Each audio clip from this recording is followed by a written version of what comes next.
नेपाल में बाढ़ से मची भारी तबाही। अगर किसी नदी का पानी अचानक इतना बढ़ जाए कि देखते ही देखते पुल बह जाए, सड़कें टूट जाए, गाड़ियां पानी में समा जाए और लोगों को बचाने के लिए हेलीकॉप्टर तक उतारने पड़े, तो सवाल उठना लाजमी है, आखिर कुछ ही घंटों में इतना पानी आया कहां से।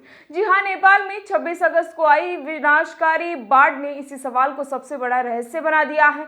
तिब्बत सीमा के पास से अचानक तेज जलप्रवाह नेपाल के रसुवा इलाके में पहुंचा और देखते ही देखते बोटेकोशी नदी ने रौद्र रूप ले लिया। इसके बाद बाढ़ का पानी नुवोकोट और आसपास के इलाकों तक पहुंच गया। वहीं इस आपदा में बड़ी संख्या में लोगों की जान गई, जबकि सैकड़ों लोग अभी भी लापता बताए जा रहे हैं।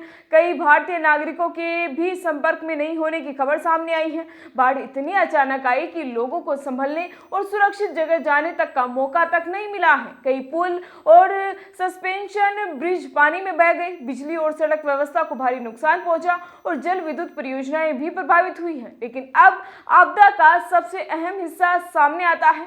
आखिर नदी में अचानक इतना पानी आया कैसे? बता दें कि शुरुआती जांच में 3 संभावनाओं पर गौर किया जा रहा है। माना जा रहा है कि पहाड़ से भारी मात्रा में बर्फ, चट्टान और मलबा खिसक कर नदी में गिरा, जिससे पानी का रास्ता कुछ समय के लिए रुक गया। पीछे पानी जमा होता रहा और दबाव बढ़ने के बाद यह प्राकृतिक रुकावट टूट गई, जिससे अचानक तेज सैलाब नीचे की ओर दौड़ भी पड़ा। तो दूसरी संभावना भूकंप भी मानी जा रही है। बाढ़ से पहले इलाके में तेज कंपन महसूस हुआ था, इसीलिए शुरुआत में इसे भूकंप से जोड़कर देखा गया। इसके अलावा तीसरी और बेहद अहम संभावना ग्लेशियल लैकआउट ब्रस्ट फ्लड यानी ग्लेशियर से बनी झील के अचानक फटने की बताई जा रही है। वहीं अब नेपाल के मौसम वैज्ञानिकों ने भी कहा है कि भारी बारिश इस बाढ़ की सीधी वजह नहीं लगती, इसीलिए ग्लेशियर और भूस्खलन से जुड़ी संभावनाओं की जांच महत्वपूर्ण हो जाती है। हालांकि अभी जांच पूरी नहीं हुई है और अंतिम कारण सामने भी नहीं आया है, तो बताया जा रहा है कि ये चिंता सिर्फ नेपाल तक सीमित नहीं है। अब यही पानी आगे भारत की ओर भी बढ़ सकता है।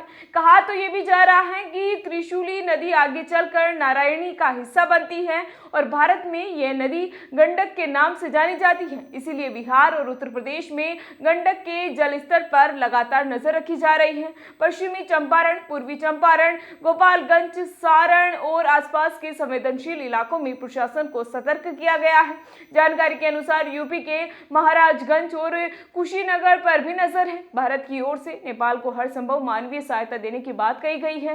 प्रधानमंत्री नरेंद्र मोदी ने भी नेपाल के लोगों के साथ एकजुटता जताते हुए राहत और बचाव में सहयोग का भरोसा दिलाया है। लेकिन इस पूरी घटना ने एक बार फिर हिमालयी क्षेत्र में बढ़ते प्राकृतिक खतरों की ओर ध्यान खींचा है, क्योंकि सवाल सिर्फ यह नहीं है कि इस बार इतना पानी कहां से आया है। बड़ा सवाल तो यह भी है कि अगर ऐसी आपदाएं दोबारा आई तो क्या हमारे पास उन्हें समय पर रहते पहचानने और लोगों को बचाने की पर्याप्त तैयारी है। आपको इस पर क्या लगता है, कमेंट करके जरूर बताइएगा। और फिलहाल इसी तरह की और भी तमाम अपडेट्स के लिए बने रहिए हमारे साथ और देखते रहिए द इंडिया मूव्स। नमस्कार।